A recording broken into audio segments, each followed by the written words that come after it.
Welcome back, everyone, to another episode of She Runs Strong, powered by Coach Perry. Looking forward to today's episode. It's a Q&A episode, and today we're talking things like treadmill running, some easy runs, knee arthritis, and believe it or not, netball as well. I am looking forward to that. I'm joined, as always, by Coach Nikki Friedman. Nikki, how are you doing at the moment? Yeah, I'm good. I'm excited for a Q&A episode. This is going to be good. Netball, that's going to be an interesting one, and how that relates into running, certainly. But yeah, no, I'm feeling good, actually. I'm feeling good. We are pre-recording this episode because when this episode comes out, I'm going to hopefully, fingers crossed, going to be in Valencia, about to start the Valencia Marathon. So I'm at that point we're 2 weeks out of feeling quite fit and relatively strong and kind of good to go, and just that nervousness, 2 weeks ahead of a marathon, that you're just thinking, please don't let me get a cold, please don't let anything happen to me, please don't let life get in the way. I really want to make it to that start line. So that's where I'm at with it and stuff. And of course, we'll miss you there. But we will, I'm sure, have a celebration drink and in your honor and stuff. Please do. Yeah, please do. I mean, I'm a little bit jealous of A, that you're going to be there, B, that you're feeling the way you're feeling in terms of fitness and all the rest. And I know recently you were just on a lovely holiday as well in Mexico, and that's going to actually tie into our first question. But yeah, tell us a little bit about your trip and how awesome it was. But I know you had to do some, because you're obviously training while you were still there, right? Yeah, and managed to do some treadmill running while you were there. But yeah, good trip in Mexico. Yeah, so it was an amazing trip in Mexico. And holidays are always brilliant, but they're not ideal in the middle of a marathon training block. And this certainly wasn't ideal, apart from the heat, which forces you to get up early on your holidays, which I'm never a great fan of, really. I like to go out in the evenings and stuff. But also, it was in Mexico, and that meant it was difficult. We were quite far out. We stayed in a few different resorts and villas, but we were quite far out, which meant if you wanted to run outside, you were going to be running on a very busy highway, or in the middle of nowhere, and it just wasn't really very safe. So my only option was treadmill running. And I've never been a treadmill runner, and I don't know about you, but it's not my favorite. It's not why I run. I run to get outside and just for fresh air, really. So I embraced the treadmill, and I have to say, I'm slightly converted. Oh, wow. Okay. That's I am. I know. Well, the first day I really hated it. The second day I kind of thought, well, I've got to just suck this up because I want to get to Valencia, so I've got to do it. And then by the third or fourth day, I was like, well, yeah. I didn't run every day, actually, but, I just kept to my plan roughly. And then in the last week, I actually went for it. I did a 2-hour long run. And people brought me snacks and came and chatted to me, my friends. But yeah, I did it. And actually, going forwards now, I am going to implement it more in my training. Like today, it was really icy. So instead of going running outside, I just went down to the gym and went on the treadmill instead. I'm going to start. Normally, I just wouldn't run if it was icy, and I would just go another rest day. But this time, so I quite like it now. So this is amazing. Okay, but that is impressive. Look, I suppose it's treadmill run is better than no run for the most part. But so I mean, just generally, the advice that you could perhaps give to listeners, who are going on a holiday, what is the best way to tackle their training during a holiday? I mean, you mentioned a treadmill. Now, like how did you sort of go about tackling that into your to have a holiday as well, because you want to relax at the same time? Exactly. So look, it's not easy. You're not going to get probably the same quality of training done on a holiday, but you can do something. And I definitely felt fitter for it. So my strategy was to do something every second day Okay. and just get up and get it done in the morning. And generally it was a sort of 45-minute to 60-minute treadmill run, which is quite a long, monotonous sort of run on a treadmill. And in the first place we were at, they were very, very old treadmills, and they faced white walls, and they had nothing on the screen, and there was Yes. nothing to kind of look at and this sort of stuff. So a good playlist and headphones is key, and definitely helped me on the second day. And that was really hard. When we moved to the villa, we had a beautiful view, and that helped a little bit. So I just, and it is a question of just sucking it up. For me, I actually find treadmill running really hard. I know a lot of people can run faster on a treadmill than they do outside. That doesn't work for me. I tend to run slower on a treadmill, and I find it quite hard, and my heart rate goes up. So I did all mine based on heart rate. I ignored all the speeds on the treadmill, Good. and I just looked at my heart rate, and I just kept in that nice low endurance zone, which is what we talk about all the time. Yes. So I locked into that. Running at one speed all the time, pretty dull. So the way I got around it was I just played around with the gradient a little bit, and I had little structures that I put in place where I just did 4 minutes at 1 gradient, maybe 0, then 2 minutes at 1%, then 1 minute at 2%, and then I would take it down to flat road again. So I would just play, but make sure that my heart rate was really always in that endurance zone. And every so often it would maybe peak a little bit and just go over, but it would just then come back down and settle back down. I'd also bring in walking. In the 2-hour run, I know I'm going on a little bit here, but the 2-hour run, I definitely brought in walk breaks. I broke that down into 15 minutes. I mean, that is the key. You have to break things down, and you have to create some distraction for your mind. So you might have a playlist going, but also some sort of distraction. So 15-minute warm up with walking and strides is good. Then I would do sort of lower heart rate, and then maybe take it up 5 beats for a little bit, and then down for a bit, and this, but always keeping within that nice, as we call it, Z2 zone. And just so play around with it a little bit, but keeping it, for me, I just kept it within a heart rate. So I knew my heart rate. So I would plan the night before, which would drive my husband a bit nuts as I was sort of planning my treadmill. And I got quite into that, actually. And yeah, by the end of the holidays, 2 and a bit weeks it was, I actually felt quite fit and quite strong from it.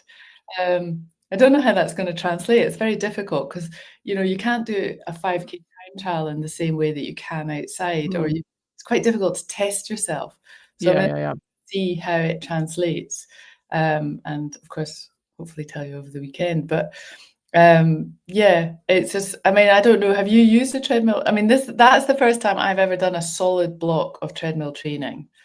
I mean, no, I've never done that. But what I really do like about what you've said is training to heart rate, because we always get the question, oh, well, I was running at X pace, and I mean, there's just the calibration of that between your watch and the treadmill is always going to be slightly off. And so I think training to how you feel in heart rate is such a great way of adding that in. So yeah, no, I absolutely love that. I have absolute disdain for a treadmill. So yeah, I'm quite proud of you that you've been converted. So yeah, that's excellent. Yeah. The distance on the treadmill, and even my watch would give me a distance when I put it on, and I just ignored both, and I just was like, that's 60 minutes at that's 75 minutes at that, that's, and this sort of thing. So, and I went down to use the treadmill today, and really annoyingly, they were all in use. And I was just like, oh, I hadn't even contemplated that. So then I jumped on the cross trainer, because at the end of the day, I suppose it's that sort of thing, is if you can't do what you've planned, don't let it stop you. Just change direction and do what you can do that is going to work for you, and you'll still get a level of fitness with that. And it'll still, especially with marathon training. I mean, it would have been great to have done a 3-hour run and this sort of stuff, but and I did come home and I did a 3-hour run last week, and I managed it. So clearly the training had been working fine and stuff. So good. Yeah. So I don't know. I'm a bit of a fan of it now, I have to say. So I'm encouraging of folks, but you need that playlist and create a little bit of structure for yourself. I had little stick-it notes that I just pinned and I just followed it through, and it just gave me something to focus on that distracted me. But I also knew I had to get it done. Yeah, If I yeah, hadn't yeah, yeah. a marathon looming, Yeah, um, no, for sure. No, no, no. You have to have a focus for doing that for sure. So yeah, no, but that's excellent, Nikki. Yeah, well done, and some yeah. excellent advice there. There we Yeah, go. See how that works this weekend and stuff. So, yeah. and also last point to note is my heart rate. You know, the gyms were hot, so your heart rate's going to be higher, which Mm, will run a bit slower. So you have to just kind of. That's why it's quite handy to go with heart rate because you've just got that heat in a gym that you don't have yeah, outside. So, right, okay, that's definitely. the last point there. Okay, let's go on to the next one. This is from Rachel off YouTube. How do I get to the point where you can do an easy run? No matter how slowly I go, it's still too hard to pass the talk test. If I go slower than that, it's not running anymore, it's walking. When do you get to the point where you can do an easy run? No matter how slow, oh, it's kind of repeated. No matter how slowly I go, it's too hard to pass the talk test. Oh, it's just a repeated there. Okay, Mm. so she can't run slow enough to do an easy run. That's an interesting one. What do you think, Shona? Yeah, I think this is the thing that people don't understand about the physiology is that your physiology doesn't react. So if your heart rate's going up, it's not going up because you're only running. It's your physiology doesn't respond to the activity you're doing. The physiology demands the activity. Okay, so if your heart rate is going up and you can't pass that talk test, that essentially means that you are not in that space where you can essentially allow for running to be considered as an easy run. So if that means walking, then unfortunately that means walking, and that's where your physiology is at the moment. So I understand that that's not fun either, and we want to run. And so I think initially what I would say is start adding in some extra walk breaks into Yeah, your runs to make the sort of load come down, and that that overall heart rate drop down a little bit so that you can then allow for that to be a little bit easier. Something like the MAF plans that we use. So when you are training to heart rates, which we use for over 50s, we just adapt that a little bit. So it's not 180 minus age. We say 190 minus age, just to give you a little bit more leeway.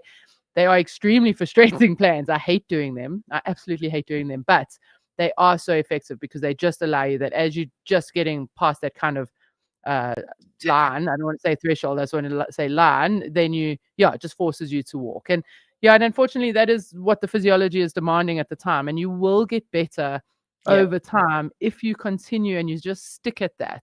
It is frustrating, but it does get better. And the downside to what you're doing at the moment is that if you're running and it's not easy, you're just putting a little bit more strain on your body. And so then the next session is also going to be a little bit harder and a little bit harder. So whereas if you just take that strain off, you're still getting the same aerobic benefit. And so yes, while I know it's not fun, it will get better if you just keep hacking on at it. So yeah, your thoughts there, Nikki? We this is such a common question. We get this all the time. it is a very common question, isn't it? And it's key, though. I mean, I don't know what point she's at in her running journey, but I can only assume this is maybe a new person coming into running. And this is very common, I think, because their system hasn't been used to running, and then Mm. they suddenly go and they just it's very difficult to keep your heart rate low. But this is where, as you said, that phased walking and running is definitely key. And yeah, your body will respond, and it will respond quite quickly in the end, but you just have to be patient in the first couple of weeks because we all want to get going quite quickly. I mean, Yeah, that's really back to the treadmill running. I was running a lot slower based on my heart rate because it was hot and yeah, everything was different. But you just take it as it is. That is your internal measurement, your physiology saying, it can't go. That's not working for it. So, yeah, yeah. yeah, yeah. So brisk walking is good. It's very good Yeah, for the body. it's Gets very you good. fit, And I get think strong.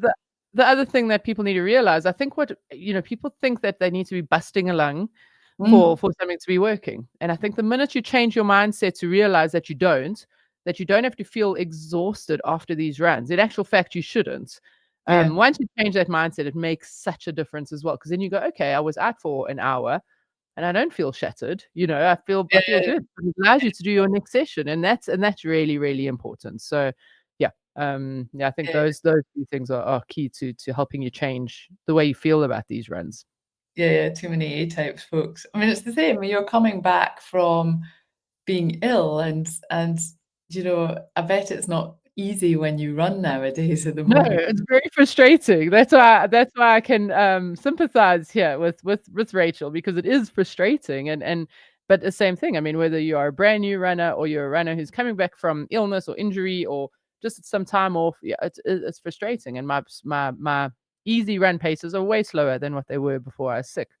Yeah. But You that were is very fit at the start of this year, and now it's like I you know feel it's so frustrating. Thanks, Nikki. Yeah, that's exactly how I feel though. Because yeah, look, and the good thing is that if you are coming back like myself, coming back from an illness or something, it's going to come back.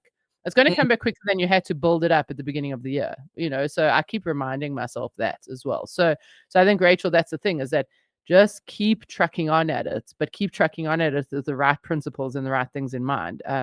And it will start getting better because yeah, I keep telling myself that as well. So yeah. But that is the hard part of running. People think they have to work harder, but actually the hard part is the patience and Yes. just the Yes. perseverance and patience. That is the hard. Absolutely.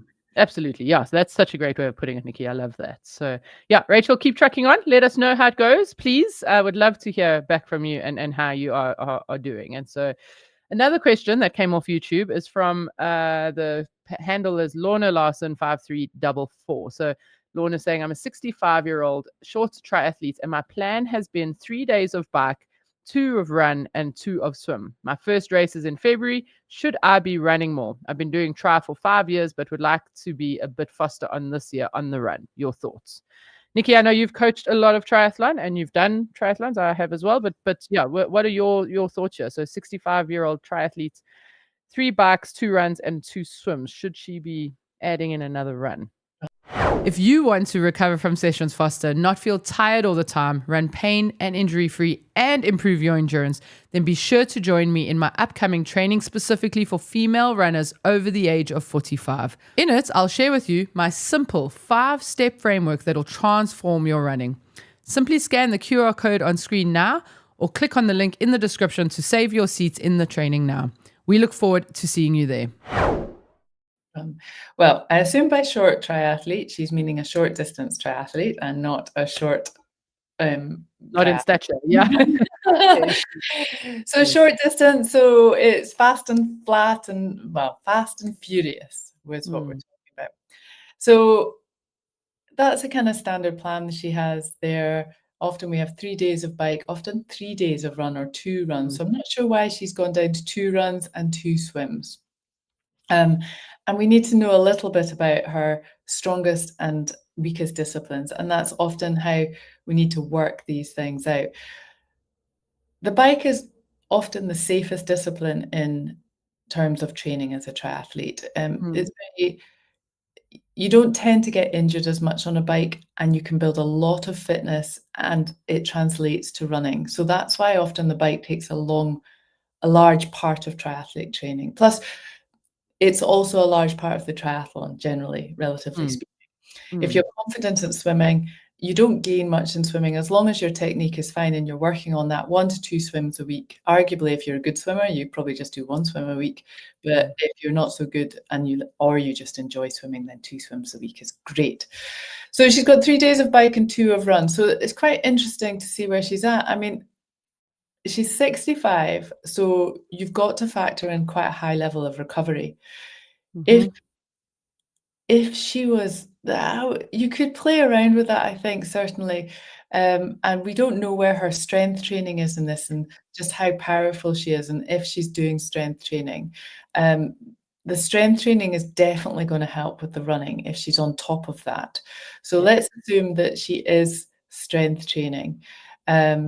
She could look to reduce one of those bikes and add in one session. the benefits, they're going Yeah. to be maybe there. Maybe she'll feel a little bit better with it. It's hard. I always find when you're doing 2 decent swims a week, that really helps your running because it's almost like doing another threshold session, and it really helps your running. The same with the bikes. I'm not sure I'd play around too much with that.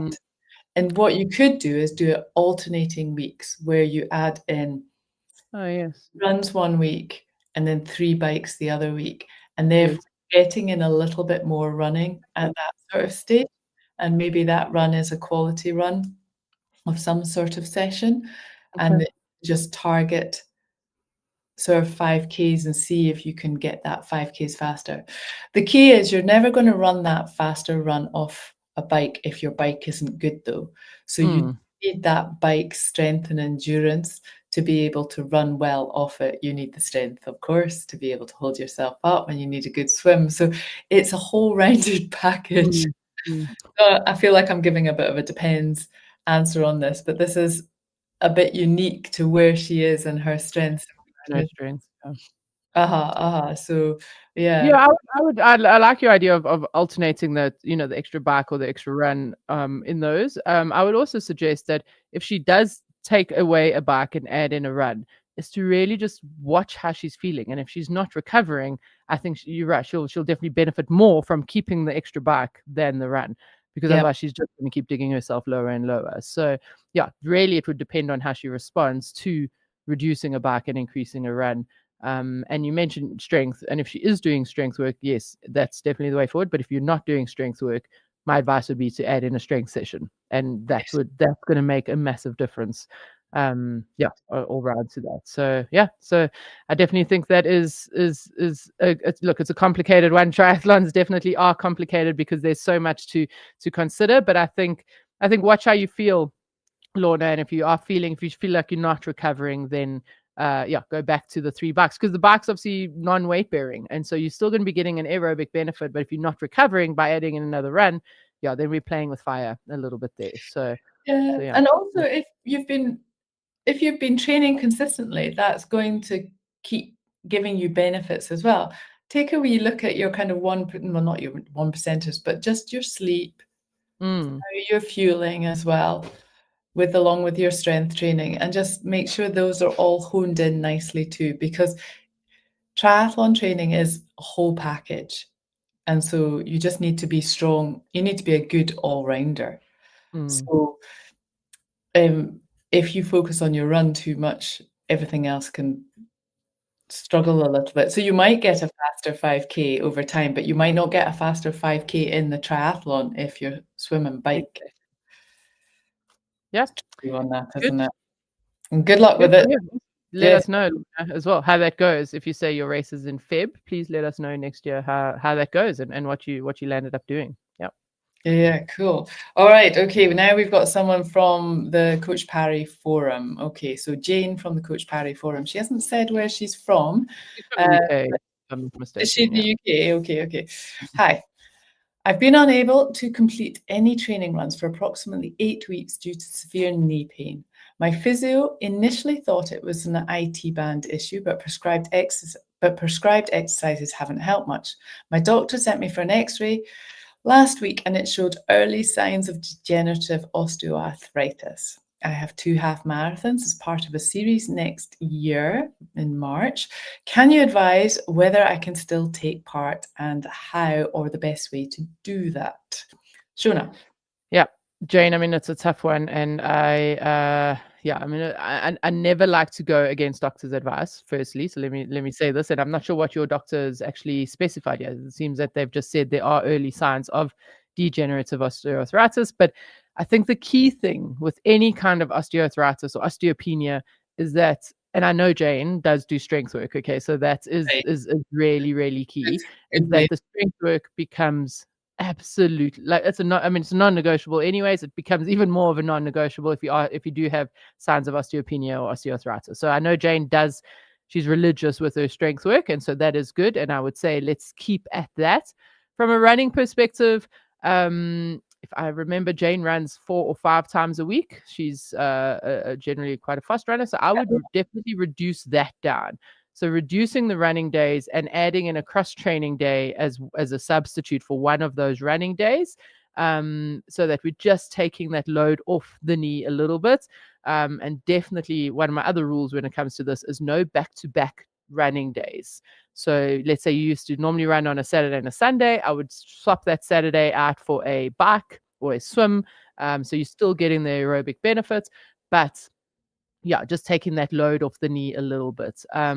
We've seen we've had really good what's the word, sort of responses, or athletes who have osteoarthritis who go on to continue to run. I mean, in actual fact, we have a lady on the Coach Perry platform whose her doctors reduced her meds for her osteoarthritis, osteopenia. Yeah, so absolutely reduced her meds because of all the strength work that she's been doing.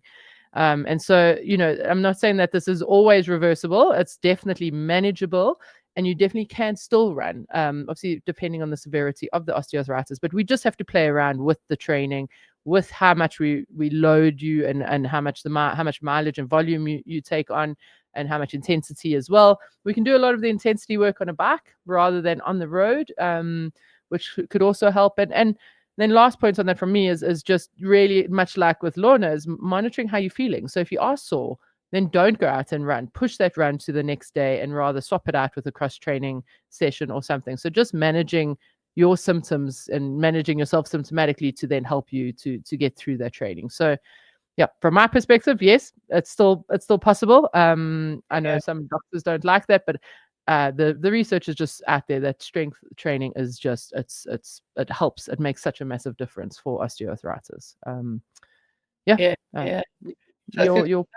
have a very good friend who got diagnosed with this early onset osteoarthritis. I have to say it's a guy, but in his 30s, and he was a very good runner actually, in one particular knee, and the doctor was kind of like, "You're never going to run again." But he basically followed what you're saying there and runs 3 days a week, did strength training, and he's running faster than ever. He doesn't run on the roads. He tends Okay, yes, that's also a good idea. He also is an advocate for treadmill running because it gives a little bit more. Okay, interesting. But he does quite long distances still, and yeah, I mean, we thought it was all over for him, but I mean, that was a good 10 years ago now. So he's still going. I don't know if he's going to need knee. I mean, of course, you can go and get the extra knee, get the knee replacements, and just get new knees. I guess I'm sure there'll be a time where we can get new knees and just have these bionic knees and just be even better than where we were. But no, he's done really well with it, and actually he's enjoyed and embraced the cycling, found that very social as well. So I suppose, I mean, as runners, we just love running and we just want to run, and that's what we want to do. So trying to embrace those other sports. I mean, when I coached at the triathlon club when I was back in Edinburgh, it was generally injured runners who were triathlon. And that is, but it's just good for us not to run every day, really, in general. So absolutely. Yep, no, absolutely. I just can't stand. It really irks me. And I know I'm not a medical doctor, but it really irks me when people say you're never going to run again. It drives me mad. I think they are always, and of course they are special. There are caveats to that, but for me, I just always think we just haven't done the basics right. To then say that. So yeah, but the research and the science is adapting to that slowly. I remember when I broke my toe on my right foot, which was real pain, but I remember the consultant saying, "Oh, you've got a bit of arthritis in your big toe joint." And he just sort of said, "But, to be honest, if I looked at a lot of people, they would have a bit of wear and tear. And, that is life. And this is why at Coach Parry, we say strength train, because you just need to support, we just don't invest in our body in the same way. And so you need to kind of give yourself the strength to support your joints." So this sounds quite severe though. So, I mean, obviously if you've had 8 weeks of severe knee pain, you do need to let that settle down first. And yeah, so Hopefully you'll get back to it, Jane, and slowly and steadily is the name of the game there, and then you'll get back, I'm sure, hopefully soon. Brilliant. Yeah. Let's move on to the next question. And this came from Gillian Donahue, I know is also on the Coach Perry platform, but she sent it in by using the link. There's a link below in the show notes if you want to send in a question to the podcast and we can answer it. And Gillian has sent in a video question before, and I see now she's also sent in a text question. And it comes from one of the episodes where I was talking about having played or started to play Ultimate Frisbee, which I still actually can't believe that I'm doing that as someone who chases the ball around generally in my past life. But yeah, I love this question. So Gillian's saying, as a 62-year-old getting on 63, I can relate to the pleasure of returning to a game, sports, and sprinting. For me personally, this appeared in the form of walking netball and engaging in team relay running. Both of these helped me to connect with what I enjoyed in my younger years. I do think ball skills have a lot of benefits for my cognitive health and flexibility. Because of my running, I am one of the fittest netball players. Going for the walking option meant less possibility of an injury, but as a workout, it seems to register as a high effort as in running. I don't include it in my running schedule. Should I think about where it's placed? Doing relays and scoring goals are so satisfying. Thanks for the podcasts. Yeah, so I love this question. I mean, and you know, just because I had ventured into a new sport as well, which is fun. But Nikki, your thoughts on where does Gillian place us within her running schedule? How does she manage the netball and the sprinting with her running schedule? Oh, I love this. I love this. So where's she sprinting then? So it's Yeah, it says doing team relay running. Team relay running. I assume that's on a And track. walking netball. Gosh, right, okay. So yeah, so that's a bit of a balancing act, isn't it, in the week? The sprinting. So I would use that as the high intensity. The walking netball, I'd use as kind of low endurance. So I'd maybe, if she's looking at running 4 days a week, I'm not sure what plan she's on nowadays. Yeah, I think she is on a 4-day-a-week plan. Yeah. Yeah. I'd maybe look at replacing at least one of those runs with the walking netball or the sprinting. I assume, though, she can't change those dates around. Like walking netball, being a team sport, it's probably a designated day. So Yes. what she wants to maybe do is make sure that she's not doing a high impact day the next day, or we often do Tuesday interval sessions. So I wouldn't do that the next day after a walking netball or a sprint session. Try and keep them as far away from that high intensity session as possible if you can, or if you can switch your program around, I would definitely do that. The same with a long run as well. Sometimes if you're quite fatigued from a long run, if you're doing lots of 2-3 hours, is she marathon trained? I can't remember. I think she's half, if I'm not mistaken. But yeah, but Long run, nonetheless. mind you, it might be still pretty long. So again, it's about recovery and making sure that she's still got that day's recovery in there, that she's still recovering well from these activities. Sprint training or sprinting around a track can be quite difficult because you can have long periods of rest in between that as well. So it's quite a different sport. Yeah.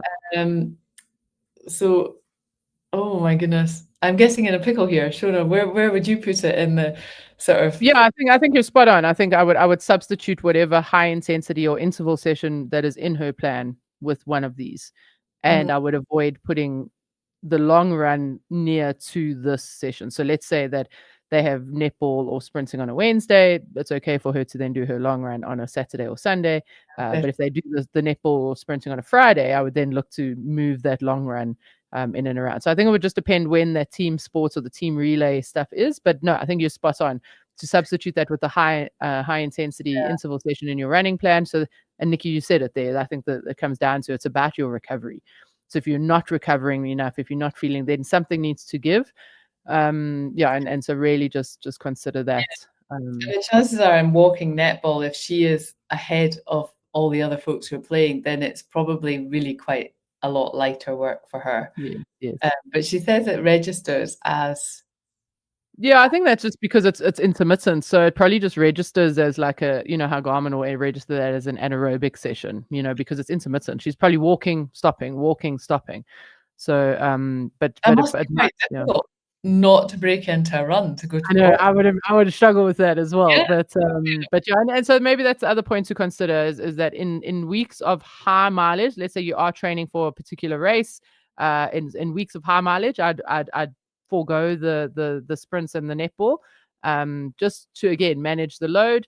And I know you say it's walking netball, so there's less risk of injuries, but I would really avoid this, before race day, like 2 weeks before race day, because accidents happen and it's a twist over the ankle or something, and you really just don't want to miss your race because of something like this. So So yeah, I easy. think just managing that load where you can, and with what your goals are. So if the goal is the half marathon or race or 10K or whatever it is, focus a little bit more on that in certain times. And then if you're off, in off season, or like now during the winter or whenever, then yeah, that's a great time to then utilize that more. So Yeah. yeah, but I love that. Sounds, Gillian, like you have a very busy life there. I know, it's amazing. I want to be like you, Gillian. I want to be like you. I love that. Yeah, So, good. yeah, no, that's That's all. brilliant. 5 questions done and dusted for the day. Good Yeah. stuff. Oh, well, if you do have questions for us, do pop them down below or use the link and send them in. We love a video question as well, and we love anyone coming in with a video question. So do fire away with those. Otherwise, I think that's us for today. Yep. Rapid fire. Thank you for your time, Shona, and we'll see you Awesome. next week. Cheers. We'll see you next week, and hopefully, Nikki, there'll be some good things to report, because when everyone's listening to this, you'll be making your way around Valencia. So yeah, we look forward to hearing that. Fingers crossed. All right. Cheers, Okay. guys. Bye. Bye bye.